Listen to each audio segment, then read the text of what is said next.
हो मंडळी हो, हॉटस्पॉट इथंच आहे बर का. तर मग चला चॅनलला सबस्क्राईब करा आणि घंटी नक्की वाजवा.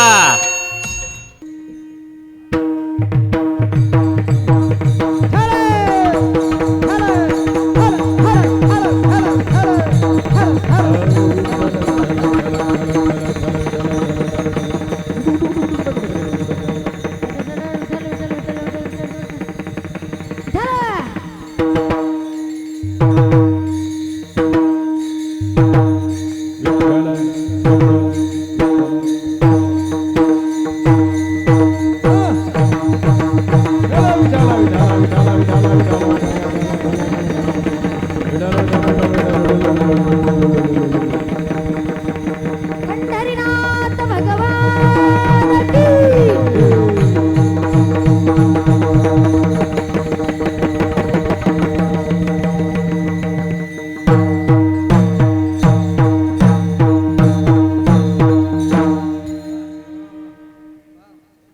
कोणी एकी भुलली नारी विकिता गोरस घ्या म्हणे हरी देखिला डोळा बैसला म्हणी तोची वदनी उच्चारी आपुलियाचा विसर भोळा गोविंद कळा कौतुके देखिला डोळा बैसला म्हणी तोची वदनी उच्चारी तुका म्हणे हासे जन नाही कानतये ठाई देखिला डोळा बैसला मनी तोची वदनी उच्चारी विठ्ठला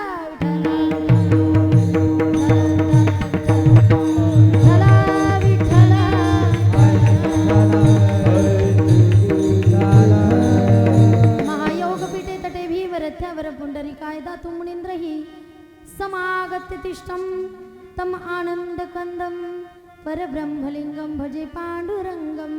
पांडुरंगा करो प्रथम नमन, पांडुरंगा करो प्रथम नमन, पांडुरंगा करो प्रथम नमन, पांडुरंगा करो प्रथम नमन. दुसरे चरण संताती, दुसरे चरण संताती, दुसरे चरण संताती. त्यांच्या कृपादाने कथेचा विस्तार, त्यांच्या कृपादाने कथेचा विस्तार. दुसरे चरण संताती, दुसरे चरण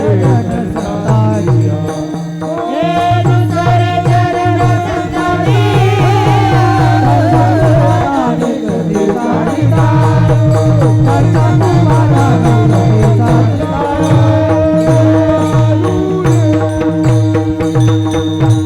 पांडुरंगा करू प्रथम नमन दुसरी चरण संतांची त्यांच्या कृपादाने कथेचा विस्तारू बाबाजी सद्गुरुदास तुका.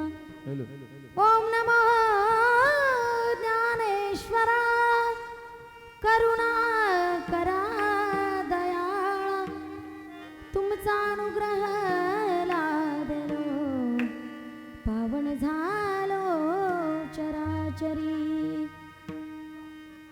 सेवे लागे सेवक झालो तुमच्या लागलो निज चरणा हो स्वामी तुकयाजी देवा यावरी न करावा अभेरू. सिया राम मैं सब जग जानी करहु प्रणाम जुए जुग पानी राम राम. चले आना जी पवन कुमार हमारे हरि कीर्तन ओ चले आना जी पवन कुमार हमारे हरि कीर्तन में. चले आना जी पवन कुमार हमारे हरि कीर्तन में. चले आना जी पवन कुमार हमारे हरि कीर्तन में. राम जी को लाना लखन जी को लाना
विश्वजनन्ये नमो नमः सर्वमंगलमांगल्ये शिवे सर्वार्थ साधिके शरण्ये त्र्यंबके गौरी नारायणी नमोस्तुते कोणी एकी भुलली नारी विकिता गोरस घ्या म्हणे हरी देखिला डोळा बैसला म्हणी तोची वदनी उच्चारे प्रसूत ठिकाणी प्राप्त प्रसंगी निरूपणासाठी निवडलेला गवळण रूपी अभंग आजचं नारीचं महत्व सांगणार आहे आणि आजच्या अभंगाद्वारे जगद्गुरु तुकोबारायांनी प्रतिपाद्य विषय असा मांडला आहे कोणीतरी एक नारी आहे कोणीतरी एक स्त्री आहे कोणीतरी एक महिला आहे ती भुलली आहे कुणाला भुलली भगवंताच्या रूपाला तिने बघितलं ती भगवंताच्या रूपाला भुलली आहे तिचं स्वतःचं अस्तित्व ती नारी विसरली आहे कोणी एकी भुलली नारी विकिता गोरस घ्या म्हणे हरी गोरसाचा माल तिच्या डोक्यावर आहे तो माल विकायला ती निघालेली आहे बाजारला मथुरेच्या बाजारला ती निघाली आहे पुढे सरका या समोर या मथुरेच्या बाजाराला ती निघालेली आहे आणि ती गवळण स्वतःचं अस्तित्व विसरली देह भानावरती गवळण राहिलेली नाहीये महाराज म्हणतात तिने गवळण मथुरेला निघाली गवळण मथुरेला निघाली गवळण मथुरेला निघाली गवळण मथुरेला निघाली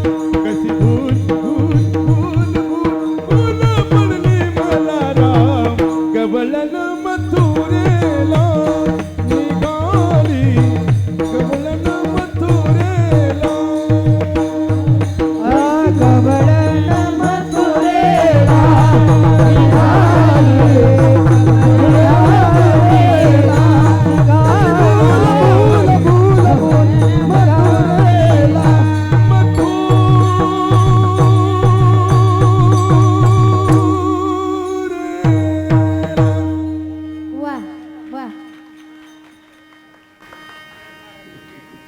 आत्ताचं प्रमाण आहे ना ठळक बातम्यामध्ये ॲडव्हर्टाईज झाली बरं का आणखीन बातम्या सुरूच नव्हत्या झाल्या सुरू टायटलच चालू होतं काय माहितीये का खन खन वाजलं ते खन खन शेवटी वाजणारच ना शेवटपर्यंत खनखनच मी म्हटलं कधीतरी बदबद वाजू द्या वाटलं होतं मला नाही ऐकणार नाहीच ऐकणार ताल शिरोमणी गायन अलंकार अतिशय प्रेमळ स्वभावाचे हरिभक्तीपरायण सुंदरजी महाराज या ठिकाणी आपल्या सप्ताहाला लाभलेले आहेत अनेक अनमोल रत्न आपल्या सप्ताहाला लाभलेले आहे की जे सप्ताहाच्या सीझनमध्ये आपल्याला वेळ काढून म्हणजे वेळ सुद्धा देत नाहीत असे गायन सम्राट संतोषजी महाराज संबळे यांनी सुद्धा या सप्ताहासाठी वेळ काढलेला आहे सगळ्यांच्या आग्रहाखातीर महाराजांनी आळंदीची तारीख सोडून या ठिकाणी थांबलेले आहेत हरिभक्तीपरायण गणेशजी महाराज देवकर यांनी सुद्धा तिकडचा सप्ताह सोडून आपल्या सप्ताहासाठी मुद्दाम वेळ काढून या ठिकाणी थांबलेले आहेत हरिभक्तीपरायण गुरुवर्य माधवजी बाबा पित्तरवाड यांची समस्त शिष्यमंडळी आणि सगळे मुकुंदवाडी निवासीय समस्त ग्रामस्थ ज्ञानेश्वर कॉलनी भजनी मंडळ यांच्या सगळ्यांच्या सहयोगाने आयोजित केलेला आहे हा अखंड हरिनाम सप्ताह वास्तविक निमित्त मात्र त्या प्रतिमा दोघी प्रतिमा निमित्त आहेत दुर्गा मावशी आणि रेखा मावशी फक्त निमित्त आहेत निमित्त त्या प्रतिमा मी का बोलले सगळ्यांची मनोधारणा झाली दोघींचा सप्ताह आहे आपण सगळे नसतो तर सप्ताहच झाला नसता वस्तुस्थिती आहे आपल्या सगळ्यांचा आहे आणि हा सप्ताह साहेबांनी सांगितलं रात्री की हा सप्ताह असाच पुढे सुरू ठेवायचा आहे मी म्हटले साहेबांना साहेब तुम्ही पैसे द्या आम्ही सप्ताह करतो ओढाताण होती दादा ओढाताण होती त्यांनी पैसे दिले तर आपल्याला हरकत नाही करायला मग करू आपण पण पुढच्या वर्षी महिलांची अशी तारांबळ उठणार नाही. 8 दिवसापासून महिलांच्या झोपा उडालेल्या आहेत. महाराज मंडळीची आमची तारांबळ उडली. 1-1, 2-2 तास गायन करून पाण्यासाठी धावपळ होते. याच्यासाठी आता उन्हाळा दिवस आहे, सगळ्यांची धावपळ, पण सगळ्यांनी तन मन धनाने सगळ्यांनी सहकार्य केलेलं आहे. त्यामध्ये आमचे माधवजी बाबा, हरिभक्तीपरायण देशेटवार अण्णा, हरिभक्तीपरायण दौंडे मामा, हरिभक्तीपरायण जाधव मामा, हरिभक्तीपरायण वनवे मामा, सगळ्यांनी या ठिकाणी मोलाचं सहकार्य केलं. आमचे दोन्ही चौकदार वखरे मामा, मानकर मामा, त्यांनी मोलाचं सहकार्य केलेलं आहे. हरिभक्तीपरायण मृदंग सम्राट ओमप्रकाश महाराज, मृदंग सम्राट रवी महाराज, या ठिकाणी संवादिनी वादक तांबे महाराज, सगळ्यांची या ठिकाणी उपस्थिती आहे आणि सहकार्य आहे. ठरलेले कार्यक्रम सोडून या ठिकाणी आग्रहास्तव उपस्थित राहणं हा त्यांचा मोठेपणा आहे. आणि सगळ्या ग्रामस्थांनी सुद्धा इथं वेळेवर हजेरी लावलेली आहे. त्यामध्ये माझं महिला भजनी मंडळ असेल, माझ्यावर नितांत प्रेम करणाऱ्या समस्त ज्ञानेश्वर कॉलनी महिला भजनी मंडळ, शिवाजी कॉलनी महिला भजनी मंडळ, रामनगर महिला भजनी मंडळ, मी एकटीचं नाव कधीच घेणार नाही, सगळे भजनी मंडळ, आणि माझ्यावर नितांत प्रेम करणाऱ्या बंबाट नगरवासीय आमच्या हरिभक्तीपरायण पांढरेताई, हरिभक्तीपरायण सोनवणेताई, आणि या ठिकाणी शिवाजीनगरहून आलेल्या माझ्यासाठी अतिशय माझ्यावर प्रेम करणाऱ्या संजीवनीताई गडाख यांच्या भगिनी उषाताई बारगळ यांची सुद्धा उपस्थिती माझ्या कीर्तनाला आहे. मोलाचं सहकार्य त्यांचं मला वेळोवेळी असतं. माझे ज्येष्ठ बंधू हरिभक्तीपरायण गणेश भाऊ शिरोडीकर यांचं सुद्धा या ठिकाणी आगमन झालेलं आहे.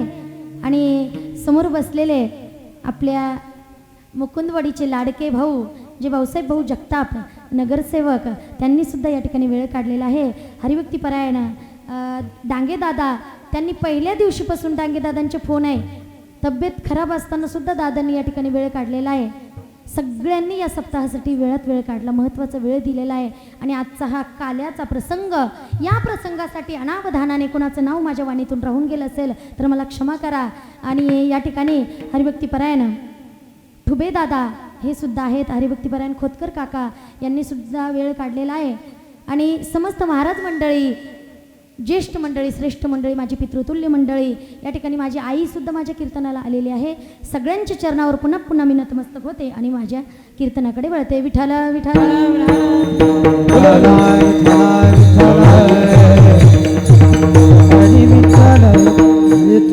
ज्यांची अतिशय उत्कृष्ट साऊंड सिस्टीम आहे, या गावचे बंडोबा बाबांचे चिरंजीव, संतांचे चिरंजीव म्हणायला हरकत नाही, संत बंडोबा बाबांचे चिरंजीव हरिभक्तीपरायण अशोक बाबा यांची ही साऊंड सिस्टीम या ठिकाणी आहे. बाबांची सुद्धा काल तब्येत खराब होती, सलाईन घेऊन इकडं पुन्हा आले. म्हटलं बाबा 1 नाही 2 नाही 2-3 बाटल्या सलाईन घ्या, आपण सप्ताहाला हजर राहा. काय माहीत आहे का, महिलांचा कार्यक्रम म्हटल्यानंतर नाही का, हो महिलांचा कार्यक्रम म्हटल्यानंतर जरा तब्येतीची खराबी होत असते. म्हणजे असं महाराज लोक म्हणतात बरं का, मी नाही. महिला कुणीकडं बोलतात म्हणे. मी काल बाबांना सुद्धा म्हटले, जाधव मामाला म्हटले, मी ड्रेस घालून जरी इथं कीर्तन केलं तरी मला कोणी काही म्हणणार नाही. म्हटलं मला सगळ्यांनी इथं पाहिलेलं आहे नाही का. मग मी बोलले काय, मला ते बोलले काय, मला काही फरक पडत नाही. आपल्या कीर्तनासाठी, आपल्या सप्ताहासाठी कालपासून ज्यांची हजेरी आहे अशा असणारे अतिशय सुदृढ आणि गुटगुटीत असे असणारे चोपदार शिंदे मामा यांची सुद्धा उपस्थिती या ठिकाणी आहे. आमच्या दोन्ही चोपदाराची तरी तब्येत थोडीशी खराब होती, पण शिंदे बाबाची तब्येत खराब होत नाही बरं का. तुम्ही म्हणणार तू का नजर लावते, मी नजर नाही लावत, मी कौतुक करते बाबांचं. ते म्हणे तू घाबरू नको, मी तुझ्या पाठीशी. म्हणलं पाठीमागच राहा नाही काय. कसं कधीही कोणतंही वादळ येऊ शकतं, कोणत्या वादळाला कधी सामोरं जावं लागेल हे सांगता येत नाही. तशी वादळं झेलत झेलत झेलत सगळ्यांना माहिती आहे, मी वादळं झेलत इथपर्यंत आले, सगळ्यांना माहीत आहे. बघा आजची ही काल्याची कीर्तनाची सेवा आहे, अभंग जगद्गुरु तुकोबारायांचा आहे. नारीचं वर्णन करत असताना जगद्गुरु तुकोबाराय सांगतात, बाबा एक नारी कोणीतरी भुलेली आहे, विसरली आहे, अस्तित्व विसरली आहे. गोरासा कमाल तिच्या डोक्यावर आहे. ती मथुरेच्या बाजाराला निघाली आणि म्हणते की बाबा मी त्याला पाहिलं, त्याने मला पाहिलं, आमची नजर झाली कृष्णाची आणि माझी, आणि मग भगवंताची आणि माझी नजर झाली आणि मी स्वतःचं अस्तित्व विसरले. असं ती गवळण नाही बोलली, तिचं वर्णन जगद्गुरु तुकोबाराय करतात. जगद्गुरु तुकोबाराय महाराजांनी 3ऱ्या चरणात वर्णन केलंय किती स्वतःचं अस्तित्व विसरली, स्वतःचा आपलेपणा विसरली, आपलं काय परक काय ती सगळं विसरली. आणि परमार्थ करत असताना महिला मंडळ लक्षात घ्या, विसरावंच लागतं. लक्षात ठेवलं ना, जमत नाही, विसरावं लागतं. वाईट गोष्टी विसराव्या लागतात, चांगल्या गोष्टी स्वीकाराव्या लागतात. म्हणून विसरावं. स्वतःचं अस्तित्व विसरली, घरचे विसरली, सासूरवाशीन आहे हे विसरली. ती गवळण म्हणते अस्तित्व स्वतःचं विसरलेले आहे. आणि महाराज सांगतात, बाबा या सगळ्या प्रकारामध्ये लोक कुजबुज करायला लागले. म्हणजेच काय, लोक हसायला लागले. जगद्गुरु तुकोबाराय सांगतात, लोक हसतात. तुका म्हणे हसे जन नाही कान ते ठाई. हसू द्या ना, हरकत नाही, काहीच फरक पडत नाही. मी नेहमी प्रत्येक कीर्तनात सांगत असते, आजची परिस्थिती काय माहिती आहे, आपल्या डोळ्यातलं कुसळ काय म्हणते, आपल्या डोळ्यातलं मुसळ दिसत नाही, पण दुसऱ्याच्या डोळ्यातलं कुसळ दिसतं. ही परिस्थिती आजची आहे. तिकडं लक्ष द्यायचं नाही. आपली वाटचाल, आपलं लक्ष, आपला केंद्रबिंदू जो ठरवलेला आहे पांडुरंग परमात्मा, तो ध्येय आहे, त्याच्यापर्यंत पोहोचायचंच. म्हणून आपलं लक्ष निश्चित करा. आणि लोक हसतात ना, हसू द्या. तुका म्हणे हसे जन नाही कान थे ठाई. तिकडे लक्ष देऊ नका, कान देऊ नका. कारण तिकडे लक्ष दिलं की आपला परमार्थ पूर्ण होणार नाही. या चारही चरणामध्ये नारीची महिमा सांगितली. आणि बघा, आजचं कीर्तन आहे काल्याचं. आजच्या कीर्तनाचं आणि आजच्या अभंगाचं काही एक संबंध नाही.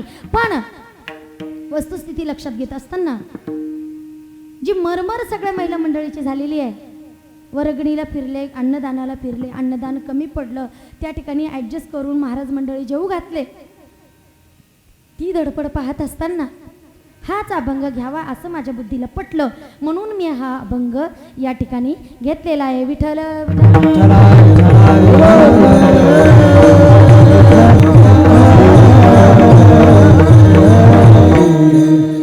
बघा, कोणी प्रश्नार्थक आहे, कोणी एकी चकारात्मक शब्द आहे. एकी एकच, एक, कोणी एक, कोणीतरी एक आहे.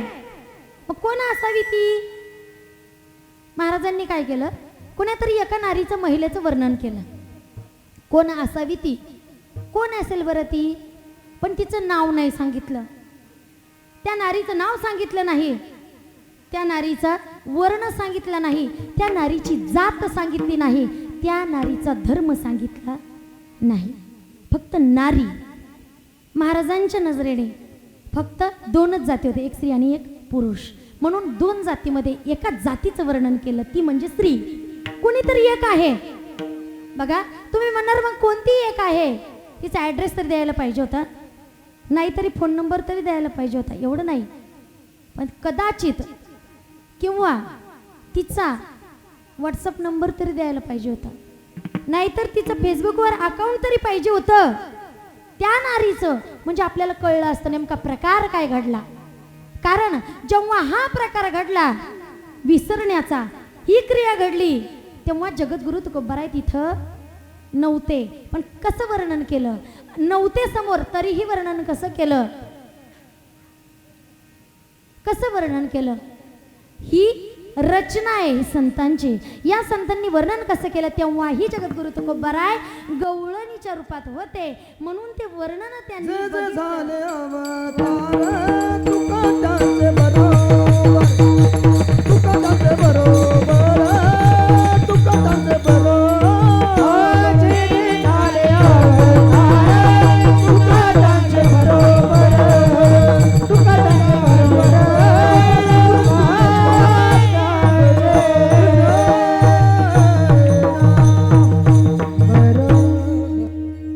जगी झाले अवतार तुका त्यांच्या बरोबर. जेव्हा जेव्हा जेव्हा अवतार झाले, द्वापर युग, त्रेतायुग, सत्ययुग, या युगांमध्ये जगद्गुरु तुकोबारायांचा अवतार होता.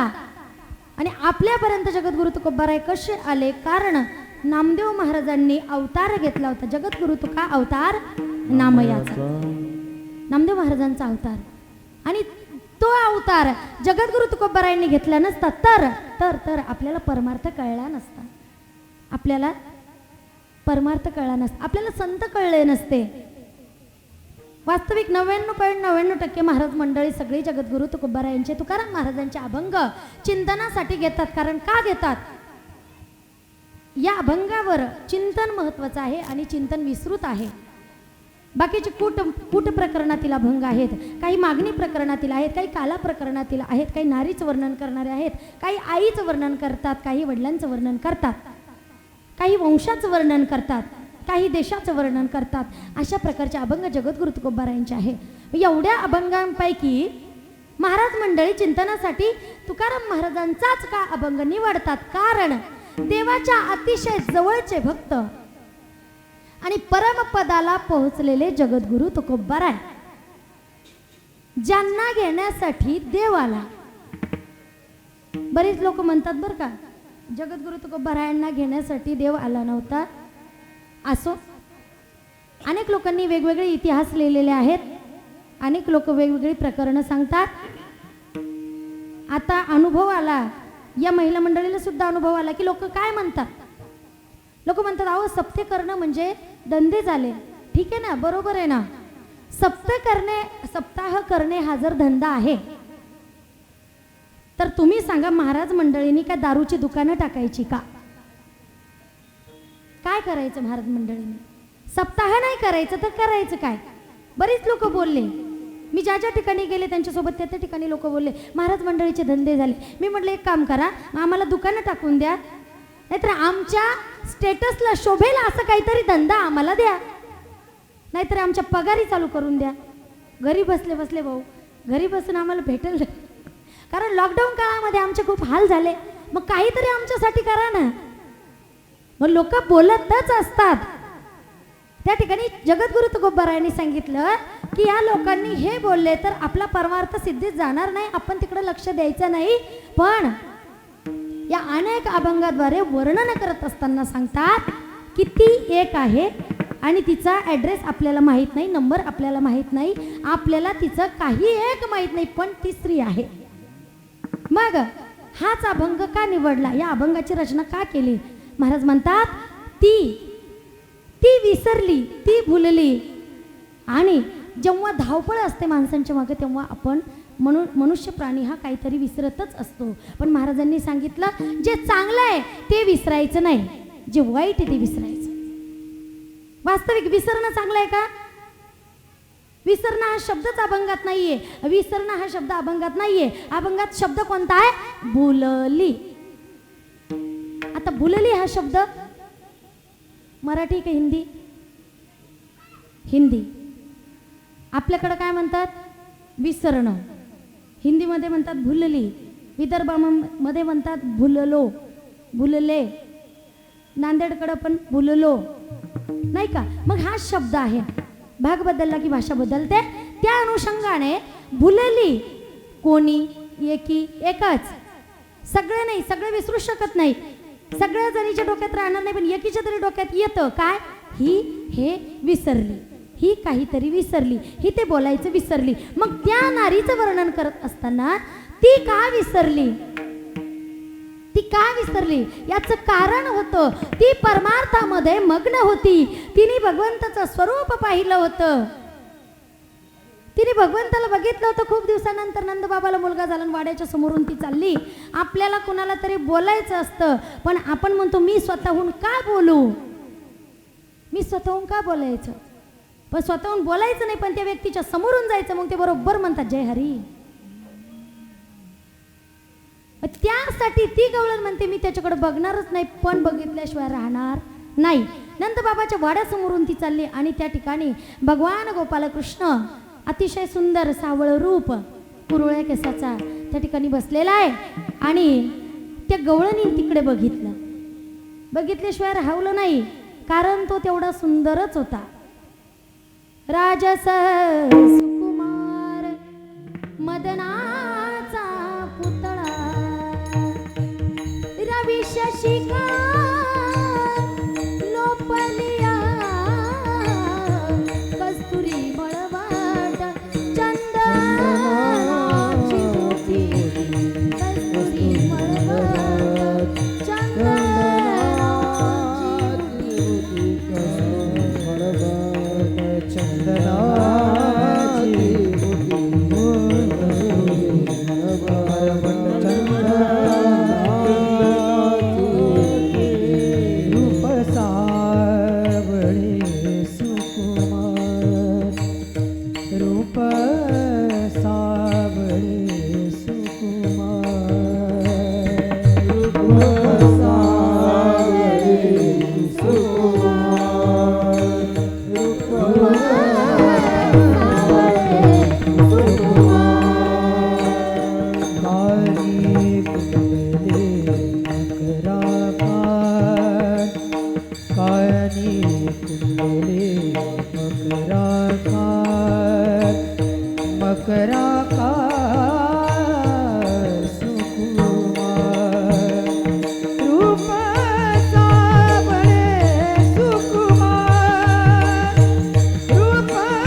कुंडले मकराकार रूप सुंदर सुकुमार रूप सुंदर सुकुमार सुंदर दिसणारा आणि सुंदर म्हणजे कसा सावळा सुंदर. कुणी म्हणतात कृष्ण गोरा होतात, कुणी म्हणतात कृष्ण सावळा होतात. भागवतामध्ये वर्णन आहे कृष्ण सावळ्या रंगाचा होता. मग सावळ्या रंगाचा होता, मग सावळ्या रंगाचं तेज पडतं का? नाही. तरीही वर्णन कसं केलं? सावळ्या रंगाचं कसं वर्णन केलं? त्याचं तेज एवढं होतं म्हणे, काकड्यामध्ये सुद्धा वर्णन आलेलं आहे. त्याचं तेज एवढं होतं सावळ्या रंगाचं. पंढरपूरला गेले ना सगळे, देव कसा आहे? सावळा. मग त्याचं तेज एवढं होतं कोटी चंद्रप्रकाशा एवढं. तुझी आणि ढळी कोटी ढळी कोटी चंद्रप्रकाश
वदन हसे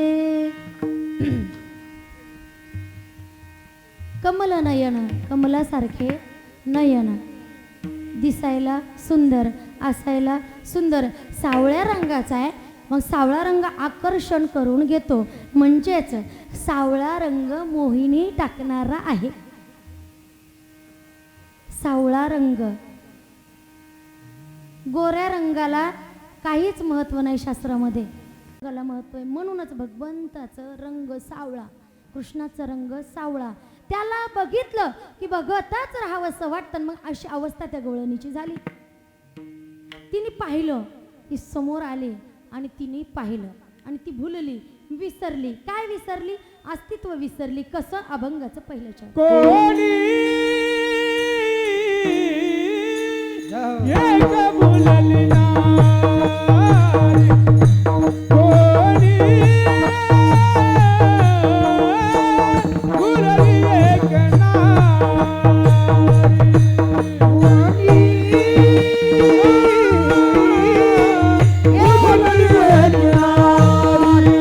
एक भुलली नारी, कोणी भुलली एक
वा हरिभक्ती परायण हो मंडळी हो, हॉटस्पॉट इथंच आहे बर का. तर मग चला चॅनलला सबस्क्राईब करा आणि घंटी नक्की वाजवा.